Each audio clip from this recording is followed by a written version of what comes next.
ទស្សនភាពពុទ្ធកវិទ្យាល័យព្រះស្រាមរិទ្ធក្នុងពេលវិសមកាលតូចមុនចូលព្រះវស្សាហើយថ្ងៃនេះគឺជាថ្ងៃឧបោសថសិលចំណុចថ្ងៃដែលត្រូវចូលសិក្សាវិញហើយយើងចូលសិក្សាវិញនៅប្រហែលថ្ងៃខាងមុខនេះទស្សនភាពពុទ្ធកវិទ្យាល័យព្រះស្រាមរិទ្ធ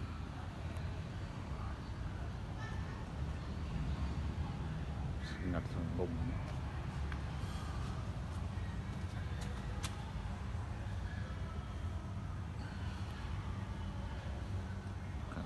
នៅទីធ្លាកណ្ដាលនេះគឺព្រះពុទ្ធបរមាទីច្រើនអង្គហើយមានមួយអង្គធំនោះបែរប្រភពទៅខាងកើត